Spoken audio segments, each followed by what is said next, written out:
Welcome to the Bibbidi Bobbidi Basics podcast, a lifestyle podcast with a magical twist. I'm your host, Caitlin May, and I'm a self-proclaimed Disney adult and childless millennial who is obsessed with Harry Potter, Florida sunshine, and all things basic.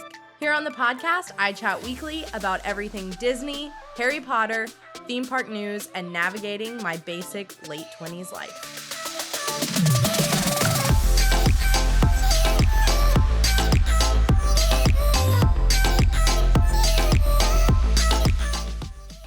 Hello, Magical Basics. Katie here. Welcome back to the pod. I am so excited to share with you the first guest of our new season, our blog writer and digital content creator, Ariel. It was so fun to sit down with Ariel and hear about her love of Disney, Make-A-Wish, and the DCP. She has such a unique story, and I can't wait for you to hear it. But first, let's get into the Bibbidi Bobbidi broadcast.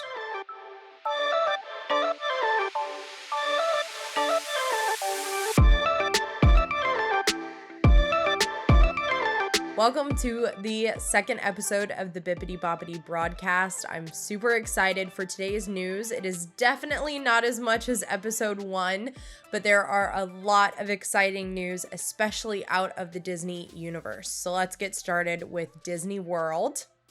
So first things first, big announcement. As of right now, today, October 4th, resort guests can now head on into the parks 30 minutes early and ride select rides. So Disney is updating their park hours to include this extra 30 minutes. We have an article linked down below that specifies if you qualify as one of the resort guests who are allowed to enter into the park 30 minutes beforehand to take advantage of these extra little hours of magic. So if you are interested in an upcoming trip that you have or just in general, be sure to read that article down below. Let's move on to Magic Kingdom. A lot happening in Magic Kingdom, obviously, because Disney turned 50 years old on October 1st.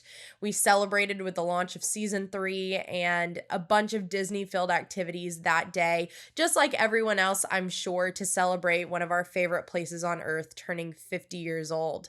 So here's what you missed if you did not catch up on that day and see what was going on. The stage that is in front of Cinderella's castle has now a new coat of beautiful iridescent paint to match the color scheme of the castle for the 50th anniversary. It also has the Disney 50th Most Magical Celebration on Earth logo as well. The Main Street Confectionery opened on September 28th with a new modern, gorgeous look with new menu items, new ice creams, new pastries, and a new interactive candy wall. And I will say, it is one of the most aesthetic things I have ever seen in my life. So definitely go check out the brand new confectionery. This is probably single-handedly the most important news story that I want to touch on in this episode, and that is we have a new spring roll flavor. If you don't know what the spring rolls are in Magic Kingdom, you are definitely missing out. Go check the spring roll stand near Adventureland when you are in MK the next time. You will not regret it. They have a hamburger spring roll that is amazing, but they always cycle through a secondary spring roll. This one is a 50th anniversary special. It is pastrami pepper jack cheese with a mustard dipping sauce, and that honestly sounds phenomenal. And I'm not sure if I should read this headline or not because I was feeling some sort of way when I was collecting the news for this week. John says I should read it, so I will read it and then I will smooth it over with a little bit more of a synopsis. But Disney Enchantment has brutally murdered and betrayed happily ever after on October 1st. all jokes aside, Happily Ever After is gone and has been replaced by Disney Enchantment. Now, I will say this. I am saving myself to watch it in person. I have not looked at pictures, except for the concept art that they released like months ago. I haven't looked at pictures. I haven't looked at videos. I did not watch the live stream. If you want, it is on Disney Plus, and the link is down below as well in this news article. But I think that I wouldn't be fair if I did not give Enchantment the first viewing of in person. Does that make sense? I feel like my heart is already quick to judge because I'm still so sad about Happily Ever After. So stay tuned for when I actually get the chance to go and watch it in person, and we will discuss my thoughts and your thoughts later on. If you want to let me know how you feel about Enchantment because you've seen it in person or you watched the live stream, I would love to hear your thoughts and opinions. Absolutely exciting news. This is such a step in the direction of semi-normalcy since the pandemic and since the beginning of this podcast, honestly. The stage show has returned by way of the 50th anniversary. It is a welcome show with the Fab Five and their friends in their gorgeous iridescent costumes. And it is just so refreshing to know that there is a castle stage show. Definitely one of my favorite parts of Disney, and it's something that I have absolutely missed since the Disney parks reopening after being closed. We also have a new 50th anniversary cavalcade. Of course, that also includes the Fab Five, their friends, and lots of Disney cast member dancers and performers in the gorgeous iridescent color costumes. Honestly, I am living for this iridescent color palette. I think it's absolutely beautiful and breathtaking, and I'm ready to have it for 18 months. We also have a new Minnie 50th sipper. She is absolutely adorable. She is in her iridescent dress and she's doing a nice, cute little pose with her eyes gazing towards the sky. A lot of people like to think that it is her while watching the new Disney fireworks Enchantment. But if you are definitely a popcorn bucket and sipper collector, you need to get your hands on this Minnie sipper. She is adorable, but I will say that I'm going to wish you good luck because she is selling out like crazy. One of the more heartwarming stories in the broadcast today, and it just made me smile when I read this and was collecting this story for the broadcast, is that the pianist is back at Casey's Corner, and they are doing it in rotation sets of different pianists throughout the 50th anniversary celebration. And the very first pianist that is in the first set rotation is Randy Morris, who was the original pianist in 1971 when the park opened. So he is definitely something really special to see if you are traveling to Disney anytime soon. Moving on to EPCOT, lots of changes for EPCOT this week. First things first, exciting news. Guardians of the Galaxy Cosmic Rewind has an opening announcement. Walt Disney World has confirmed that the ride will open in 2022, which is amazing. They did say that it would be in time for the 50th, but they had also not specified when that would be. And so it's really awesome that we have a year nailed down, and we're excited to hear an actual date very soon. As far as fireworks, Harmonious debuted in EPCOT on September 29th. It did replace EPCOT Forever, which replaced Illuminations. Now, I know I sound like a broken record, but Illuminations, it changed me as a kid. So I have a lot of high expectations for Harmonious. I was very sad to hear that Illuminations Reflections of Earth was leaving. So I am hopeful that Harmonious is going to do it for me. Like I said, I know I sound like a broken record. I am still really upset about Happily Ever After, but I think I have more hope in Harmonious than I do Disney Enchantment. So if you've seen Harmonious, let me know what you think. Another really cool and exciting thing to change about EPCOT is that we have new neighborhood layouts and names for EPCOT. One that did stay the same, of course, World Showcase. That's not changing anytime soon. That neighborhood is still called World Showcase. But instead of Future World, we now have it divided into 3 different neighborhoods. So on Living with the Land, Sorenside, that is now World Nature. Crossing over with the new Space 220 restaurant, the almost Guardians of the Galaxy ride, and Mission Space, we have World Discovery. And then right smack dab in the middle with, of course, the flagship of Spaceship Earth, we have World Celebration. REMY'S Ratatouille Adventure is now officially opened to all guests, so no longer pass holder previews. Anybody who is in the parks who is wanting to stand by in that standby queue is willing and able to do so. Jonathan and I rode this ride in Paris. We absolutely loved it. So if you are in EPCOT anytime soon, definitely make time to ride REMY'S Ratatouille Adventure. It is absolutely adorable. Moving on to Hollywood Studios. Star Wars Galactic Star Cruiser has an official opening date. The hotel will open March 1st, 2022. And in the email, it's described that it will be a 2-night immersive experience. Bookings have started now. They described it as a stay at a hotel, yes, but more so an immersive like theater art piece experience where you yourself as the guest is written into the narrative and the story of the resort. So I think it would be such a phenomenal opportunity to stay in this 2-night experience. If that would be something that you're really interested in, I would love to hear your thoughts about this. I know it is quite pricey, but honestly, if I had the money, I would do it.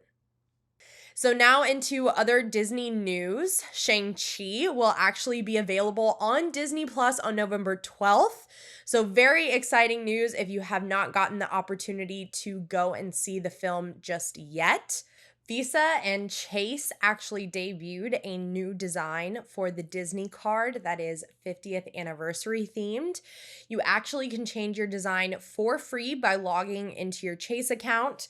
Of course, I had to jump at the opportunity to do this. So I have my card right here. I guess John can get a nice little close-up of it.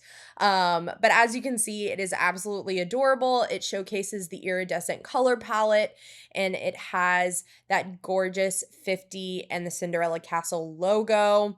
I just think it is an absolutely beautiful card, and why not change it to celebrate 50 years of magic? Finally, our last news story is another thing that I am very, very excited about. I have a lot of beautiful memories from childhood coming and watching these shows.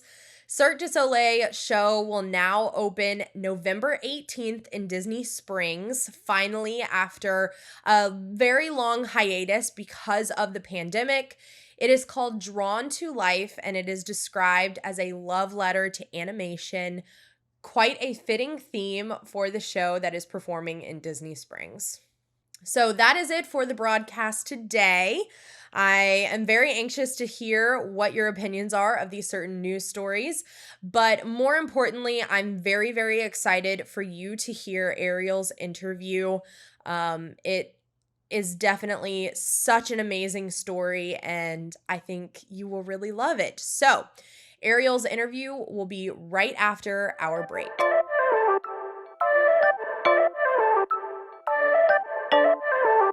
Hello, Magical Basics. Have you been thinking about starting your own podcast, but you don't really know where to begin? I completely understand, because when Bibbidi Bobbidi Basics first launched, I felt the same exact way. Thank goodness I had Anchor to help me. If you've never heard of Anchor, it's the easiest way to make a podcast. I know what you're thinking. Katie, is it really that easy? Oh, it is. So let me tell you how. First, it's completely free. We love that. There are creation tools that allow you to record and edit your podcast right from your phone or computer. And then Anchor will distribute your podcast for you so it can be heard on Spotify, Apple Podcasts, and many more platforms. You can even make money from your podcast with no minimum listenership. It's literally everything you need to make a podcast all in one place. So download the free Anchor app or go to anchor.fm to get started. Thank you so much to Anchor for sponsoring this episode.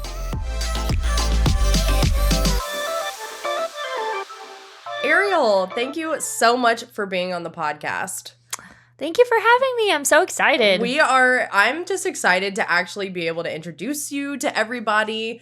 I know you came on in the early part of the year and you've just kind of been behind the scenes ever since, but I'm really excited that everybody gets to put a face to the name now, and we get to hear just a nice little introduction of you for the rest of the times that they'll see your face and stuff like that. So yeah, I'm excited for this episode.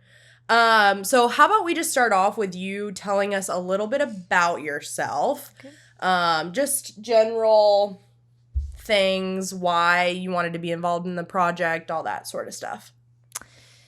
Yeah, so I am a new Orlando transplant. We were living in the Gulf area of Florida, and of course you talked me into moving to your apartment complex. And I'm in the field of education. I just stepped out of the classroom, so I'm doing a leadership test coordinating type thing that is just crazy all the time. And so that's part of the reason I wanted to be part of this project, is because it is so far removed from the field of education.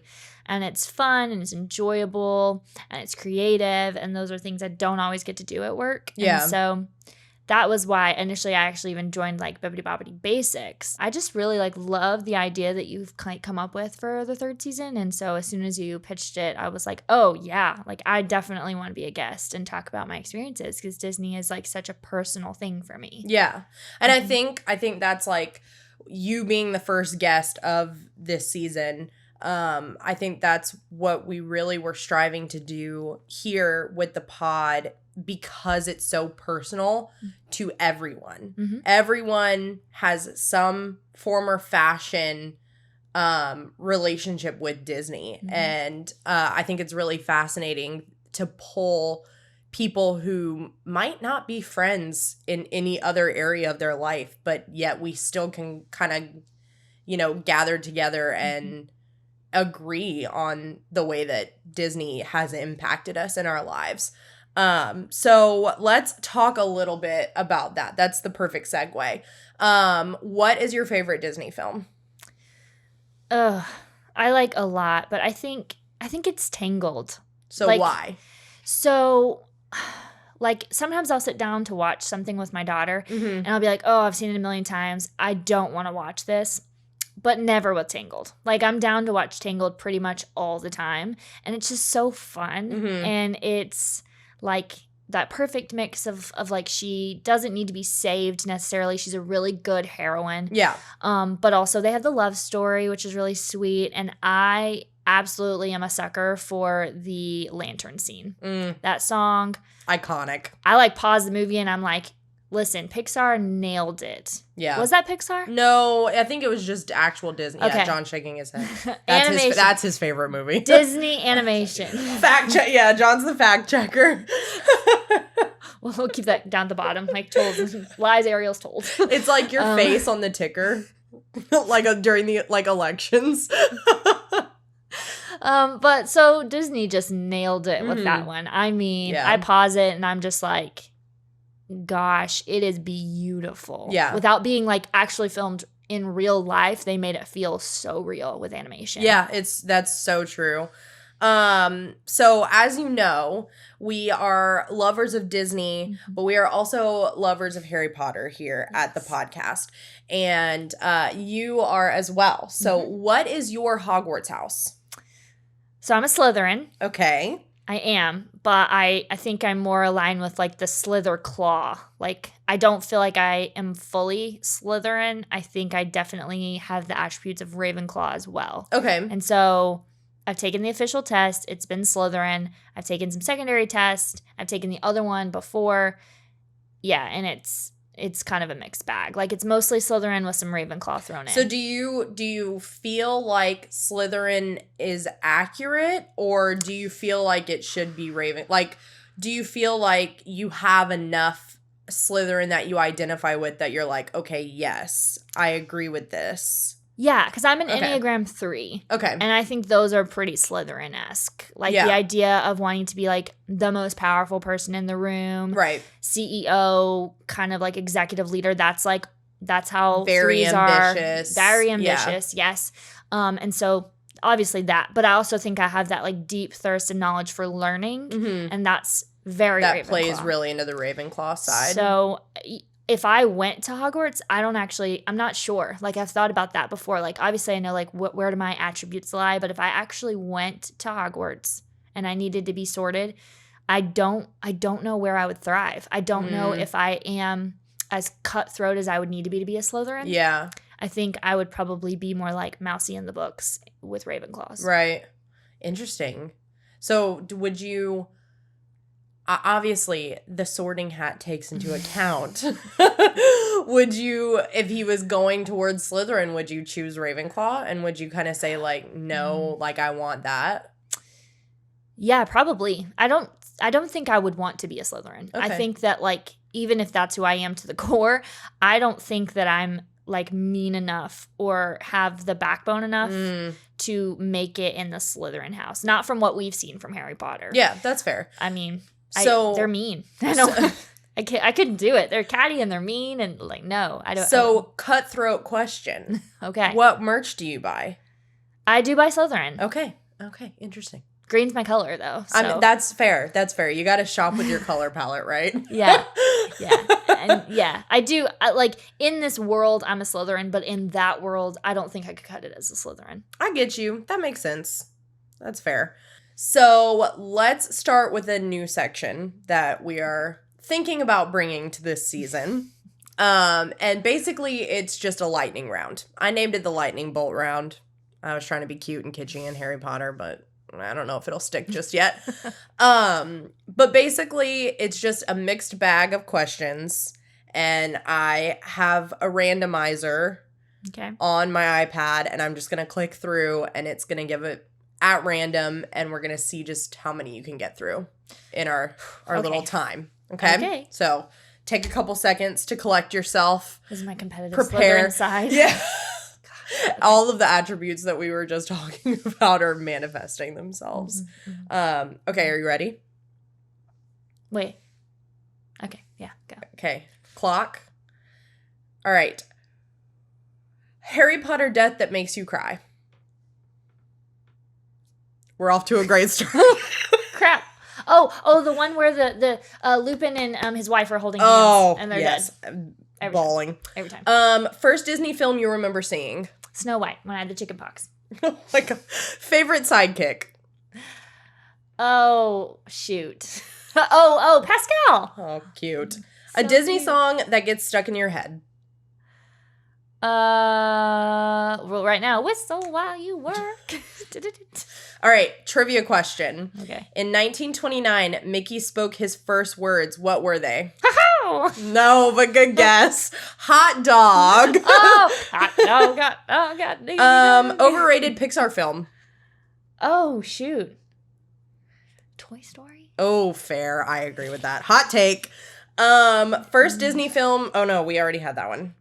Disney film that you find boring. Toy Story? Also fair. Do you start in Mexico or Canada? Ooh. During Food and Wine, Canada. Okay. During any other time, Mexico, because I want to hit the pavilion ride in Mexico and with the marks, with the good marks, and also Norway for Frozen. Fair. Trivia question: Lea Salonga served as the singing voice of 2 of the Disney princesses. Which ones? Mulan. Yes. Shoot, I don't know. Jasmine. She was Jasmine too? Yep, Jasmine and Mulan. Least favorite Disney song? Whistle. Full circle moment. Favorite Disney kiss? Tangled Lanterns. Oh, wait, they don't kiss. Do they? Oh, they don't. No, I don't think they do. They don't. But I'm going to pretend they do, and I'm going to say the Lanterns. But I'm going to pretend they do. Oh, that's the time. All right, so let's talk about a little bit more of like the personal side of Disney. I know we touched on that very briefly in the beginning. But I really want to just kind of dive a little bit deeper into that and why Disney means so much to you just personally.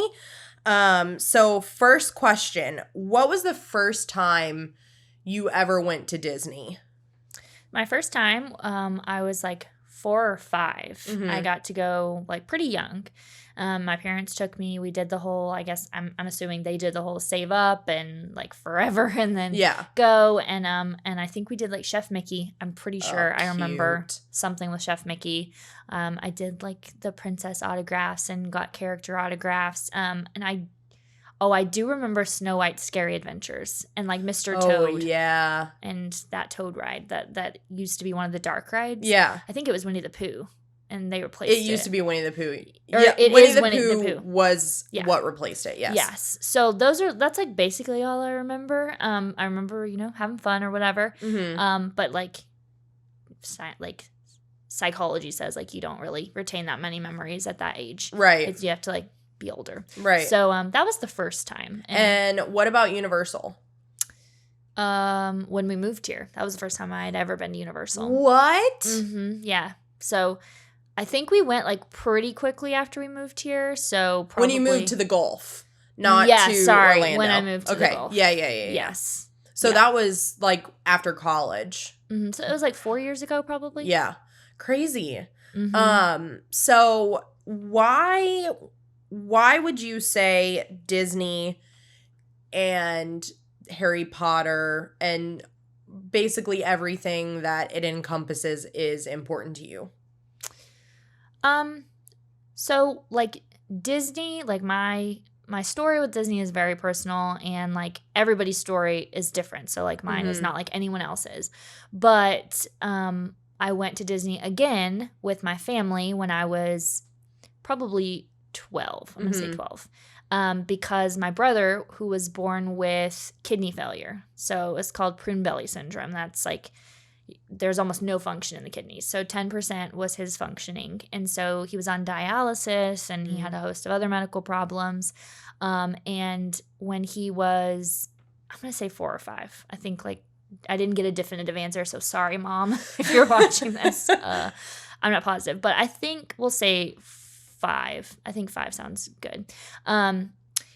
He got to actually experience going to Disney like we did as a family through the Make-A-Wish Foundation. Oh, that's really cool. Yeah. I mean, 5 is hard, like, because I asked my mom, I was like, is that really what he wanted? Like, and she was like, we watched Disney shows, and I think, like, that was the best thing for all of us as a family because, it really helped us have those memories. Yeah. And that's what a lot of it's about, like, and it's incredible firsthand experience, like the things that Make-A-Wish does for like and partners with Disney for families is just phenomenal. Like they don't have to do anything. I mean, just even from like they do a wish granting ceremony, they don't just tell you like, hey, you're going to Disney. Right. But like Matt loved baseball, so they took us and they like got a bunch of seats at the Arkansas Travelers game in Little Rock and said like bring whoever you want. So oh my God, I literally like just got goosebumps. Oh, it was really cool. And then they had a fairy godmother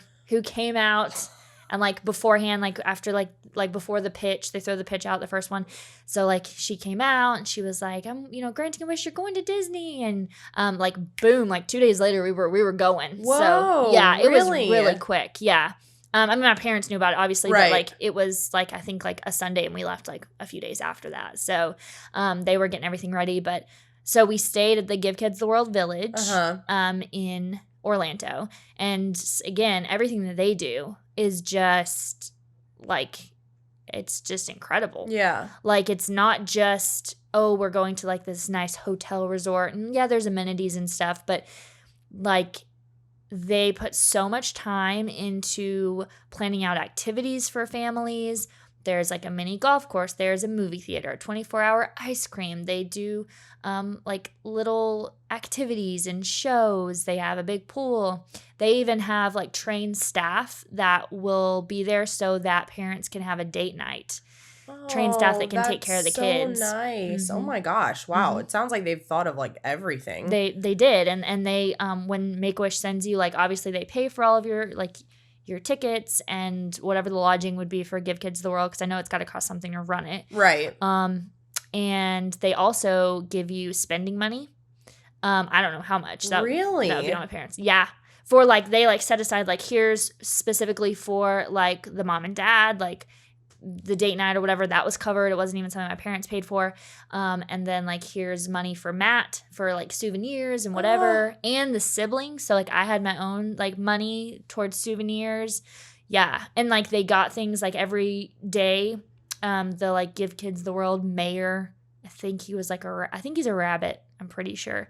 But he like comes around and he'll leave goodie baskets in the villas. So every day there was something new, and Matt always got like really awesome like Disney merchandise and stuffed animals and all that, but I did too. And my sister, who was like 1.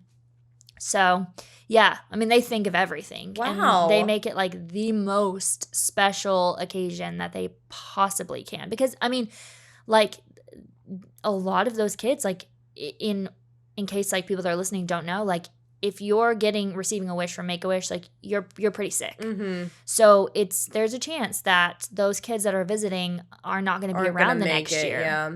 So it's some of them, it's that last like opportunity for families to spend time together and make memories. And you know, in the case of my family, like my brother did pass away 2 years after that. Mm-hmm. So we were able to hold on to those memories of Make-A-Wish and Disney and yeah, so that makes it very personal to me. Yeah. And when I think about like family memories, I a lot of times think about those times we had in Disney, and Disney, you know, just like the systems they have in place to have a really like make a good experience for those families.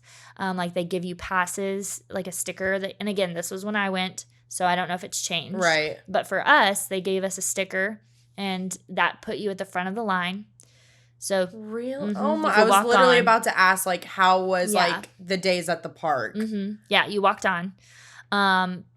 Yeah, I'm like literally crying, like just listening to this. That's so, that just like warms my, because it's so magical. Just as like the average person going, like it makes my heart so happy to hear that like families who are going through things like that, like have that opportunity for that magic to be like just that much more. Yeah. And a lot of those kids are really sick. So like there is a necessity for them to not wait in lines, and even more so than like the DAS. And that may be what they use now, the Disney like accessibility or disability pass. That may be what they use now. But at the time we just walked on it, and like if Matt couldn't ride something, and I could go to the front of the line too. Oh. Or my parents could go. Like, so they really like celebrated the whole family. Like, yes, it's about the wish child. Yes, we want to give him the best memories, but also, you know, they want the whole family to enjoy the experience. Right. And so, yeah, there was, you know, it's just, I don't, like, Disney just is one of those things, like, I don't know. I have really good memories, and I went again with friends. So after my brother passed away in 2007, my like best childhood friend and her family had planned this big 2-week Disney vacation. Wow.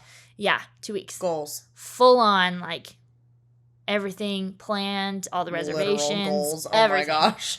Yeah, stayed at the Polynesian, like wow. Yes. It was awesome. And like they wanted me to go. They asked me to go, and they took care of everything, and because I think they just wanted me to feel loved and like to have a break from grief. Yeah. You and your brother were pretty close in age, so you were pretty young during that time as well. Yeah. Having to go through all of that too. Yeah, I was born in 1992 and he was born in 2000. So 8 years apart. Yeah. Which is not too much. I mean, and it was difficult. It was like in the height of middle school that all this happened. So, which is already a tumultuous time in a young person's life. Yeah. On top of going through very grown-up situations like that. Yeah. And but yeah, like that's what Disney provided me, was that break from grieving and just being able to experience that with friends, like really close friends who were also really close to our family and Matt. Like, so it was, not my friend Janet. It's not like her brother died, but like it's pretty close. Yeah. Because we, since like second grade, had been like this. Yeah. So, I don't know. And all of that kind of like built up. And so when I got the opportunity in college, I did the Disney College program. Oh, yeah. Yeah. And it was because of those experiences, especially the one going with Make-A-Wish. Like, I wanted to do it. I wanted to be there. Be that person for somebody else. And give magic back. And while the program was like not the best sometimes, because I was away from family and going to Disney and working for the mouse are two different things. Yeah, for sure. So, but I will say that I did get to give Disney Magic to a Make-A-Wish family while I was there. So, and that was close to that, like when I like left. So it was kind of like ending on a good note. Oh my gosh. Like literally, like that makes me want to cry. That's just like such a full circle moment. Yeah. And now you get to give the Disney Magic to your kids. And you live 10 minutes away from the mouse, and you're able to bring them there too, and like instill that love in them and in your little family now. I know, and like we went to Disney when we moved here 5 years ago, and it was fine. Like it was good. It was great. I was like, okay, yeah, but like now that Olivia, my daughter, is almost 4 years old, Disney is like nothing else now. She's starting to like comprehend everything now. And ask for rides and princesses and like know specific things. We're not just dragging her along. Like, right. We can say, okay, Olivia, like what are the 5 things you want to do while we're here? Right. And she'll tell us. And she has her favorite rides now, loves the Little Mermaid ride. She has good taste, obviously. She does. I think she would ride that a million times. I think Buzz Lightyear's her favorite, though. Actually. I mean, that's fair. That's a pretty solid ride. Yeah, and that was my brother's favorite ride, too. So I definitely love riding that ride. Yeah, for sure. I mean, it's just a good one, like with the shooting and the lights and all that. But yeah, it's different when you're a parent. Like it is. It's a new, like I thought it would be more stressful, and it can be. I get like really overheated more at Disney because I think I'm just worried about a million things. There's a lot of people, but yeah, just seeing her like and letting her run ahead of us and run around in the crowds and experience and take it all in. Yeah, is just so cool. I get so much serotonin like listening to people like you the other night who has like never seen like I love watching Happily Ever After, but I get so much serotonin from listening to people who like clearly have never seen it, and it's just like you get to relive like the feelings that it gave you the first time all over again. So I can't even imagine how fun it is to go with a kid who like is soaking up all of the Disney magic. Like obviously you lose that innocence as you get older, and there are so many times that I like am in the park and I just remember being like, I wish I could feel the same way I felt the first time I came here. Like meeting all the characters and like just that element of like I felt like I was living in that magic that like you watch on the TV screens when you pop that VHS in. As a kid. And so I can't even imagine how magical it is to like watch it through a kid's eyes, like living that for the first time. And I think that is like how Disney connects us all because, like regardless of like politics or like your view on mask or religion or socioeconomic status. Like we're all separated by so many things, but we have all been a child. We all have experienced childhood, and at some point during that childhood, maybe you haven't visited Disney, but you have experienced some childlike innocence, some moments of like pure joy, and that's what Disney provides. It's like, it's where, you know, like Chuck E. Cheese's tagline, where a kid can be a kid, but it's like where anyone can be a kid. And that's what they do, is they really do like make it, and there are so many things that are just like so, like the fidelity in which they have built that park towards like the movies, like it does make those connections. So like you are feeling like, I get super excited, and we rode the mine train the other day, and it was fine. But when we were in that like mine area with the dwarves, and they were like doing their thing and all this stuff, their little song, I got so much nostalgia. Because my first movie I remember, Snow White, when I had the chicken pox. And it's just that serotonin boost. And that's what connects us all, is that we all have had moments of joy in which Disney can like bring us back to, like you said, like feeling those feelings and experiences. So is that, my next question is, why do you think Disney is important to so many people? And I could not agree more, because there are so many people who, like you said, I feel like everything, especially during the times that we're living in now, where it's so divided. Like, I feel like everything we watch, it's just a he said, she said, they said, but we don't think that way, just about everything. And I feel like Disney is not ever one of those, you know, like, I feel like Disney has something for everybody. Whether it's, you know, there's plenty of people that I know that are not the biggest theme park fans, but like they love Marvel, and they'll watch every Marvel movie ever made, show, whatever. Like, Disney hits so many topics and soul pressure points for people. And I think it's really powerful to focus on that, which is why we have season 3. So let's end this episode on a bit of a light note. We've talked about all the heavy and intimate parts of Disney and Harry Potter and why they resonate with you.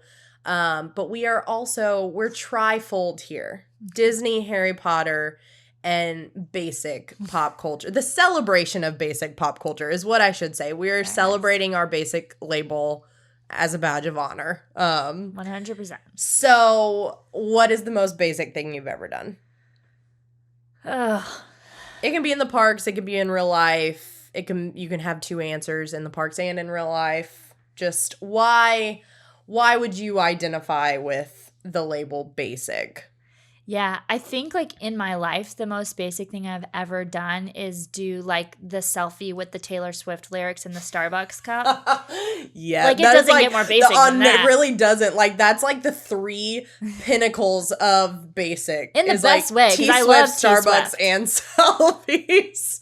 She's queen. Like, I don't listen to anything else. Queen. I mean, I've trained my son to go to sleep to her albums. No joke. We just pick one. My husband and I fight over it because it's either 1989 for him, but like that's too much of a bop. I feel like he's not going to sleep. So That's fair. Evermore is more chill. Yeah. You know? But like, so yeah, I feel like Queen of Basic, Taylor Swift, Starbucks, selfie, for sure. Very, very solid answer. And in the parks, I feel like when we went to the what is it used to be called? Mickey's Not So Scary. Hopefully it's not used to be. Hopefully it comes back. Yeah, I know. Hope that's not a thing that we like, Please. It used to be called. RIP. But when we went to Mickey's Not So Scary for Olivia's birthday, when she was like 1. But really for Ariel to go to Mickey's Not So Scary. She was 1 year old, so it was for me. That's basic in and of itself. But like, just like I got all dressed up. I wore the t-shirt. I wore the ears. And I was like feeling myself, and I like did all the meet and greets, like all of them. And I think like each time an adult does a meet and greet, it's a little bit basic. Like in the best. It's 100%. In the best way. Yeah, 100%. I will tell you, I have plans for a very basic moment. If we have a third child, which Jonathan may stop us, but if we are able to have Jonathan's life's mission. If we're able to ever have a third kid, the new thing I keep seeing, the trend on the Disney Facebook group, is the picture of Mickey Mouse holding like a sign. A sign, and then people are photoshopping their ultrasound pictures into it. Stop. That's too much. So when we have a third one, and the announcement will be Mickey Mouse holding an ultrasound picture. That's too much, but like I honestly love it, and I support that wholeheartedly. It will be. He'll be like, ha-ha, they're having a baby. That's gonna be it. Jonathan and I were literally in Epcot the other day. Who was it Mickey? I think it was Mickey and Minnie at the entrance. And I was like, yeah, obviously like excited because they just bring me so much joy. And I'm like, do you ever think how weird it is that like I'm a grown woman and I will stand in line to take photos with a person probably my age or younger than me in a suit? And he's like, yes, that is the weirdest thing ever. And it kind of creeps me out. And I'm like, it brings me so much joy and I'm not going to stop. But like, think about all the like, not even that, like you're just like standing, like having like just normal experiences with him. Think about how weird it is that people are doing like pregnancy announcements. So they're having this like stranger in a suit. I know, it really. And probably, you're right, like probably 21 years old, not even experienced life, a baby. Right. And they're the ones that are on the receiving end of being like, but I've seen some weird ones. I've seen like divorce papers being. Stop. Yes, there's a few Pinterest it. Yes, there is. You can Google it. Divorce papers. Like, or people announcing that they're getting divorced, like as a mutual thing. Wow. Or like marriage proposals, even like these super intimate moments. Right. And people are doing it with this stranger and a Mickey just chilling. Yeah. I know. Like, it honestly, basic. it's like, it gets funnier the more you think about it. Like, it really does. It does. But I love it. It brings me so much joy. I can't help it. Yeah. Before meet and greet, which I'm just waiting for the day that meet and greets come back, because I'm literally going to go there just for a day of only meet and greets. Like, I will stand in line and meet everybody that I have the opportunity to meet, because I just want to hug them so bad. But I literally would every trip I would make it a point, like, I'm meeting Ariel, or this was not a Disney trip. And I'm like, that's so weird. Like what she sees me walking in completely by myself, okay? And I have a fast pass for it, okay? Not anymore, because you have to pay for them. But, like, she sees me walking in. I'm gonna, yeah. $50, Ariel. She sees me, a grown adult, coming in without a child. And I will sit there and, good on her, because she will sit there and talk to me like I'm a 5-year-old.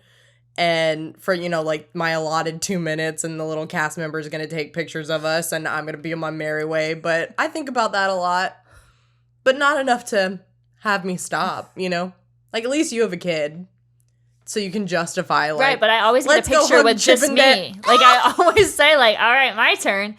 Olivia gets her picture. I get mine. Like, that's just how it is, right? Wow. Honestly, me as a mom, I just really relate to that so hard. I'd be like, okay, right, enough about you. Go. You can't be in my picture. Gosh, like, for sure. How dare you?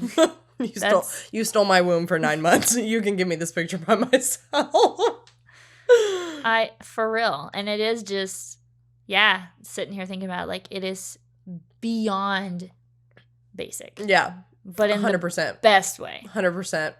Well, Ariel, thank you so much for coming on the pod. I'm really excited that everybody got to meet you officially now. And I just have had glowing responses of the blog post that we launched our website with. My sister, like, particularly loved the Bachelor one. If you want to read the blog post, we launched with 5 separate blog posts, actually 6, including your Happily Ever After one. Yeah, you'll want to catch that one. It's a real tearjerker. For sure. I had no idea that was your first time watching Happily Ever After. No, because I have children. They don't want to stay for fireworks. They can't sit still. There's plenty of children who stay for fireworks. Not mine. My daughter is just like, it's so loud. So then we go ride rides. I see the fireworks going, but that's the first time I saw the projections. That's what got me. That's fair. That is what the music and the projections were just. They're so good. Rip to Happily Ever After. It'll be back. Hold on to that hope. But if you want to read that blog post about Ariel's first time watching Happily Ever After. Without my children. Without her children. And all of her other blog posts, those are on the website, which is linked down below and in the show notes. And then you can also find them via Pinterest. If you want to check out our Pinterest page, everything is linked as well. So excited for more blogs and videos and episodes with you to come. And thank you so much for being on the pod once again. Thanks for having me. Thank you so much for listening. I hope you enjoyed it. Be sure to follow the pod and let me know what you thought of today's episode. All of our links are in the show notes and description box down below. And if you're listening to today's episode, please give us a rate and review, and don't forget to include your Instagram handle to be featured as our basic of the week. If you're watching on YouTube, hit that subscribe button and ring the notification bell. I upload new episodes on Wednesday and other videos for more Magic Mondays. Thank you so much for tuning in, and I'll see you next time. Until then, Basics, stay magical.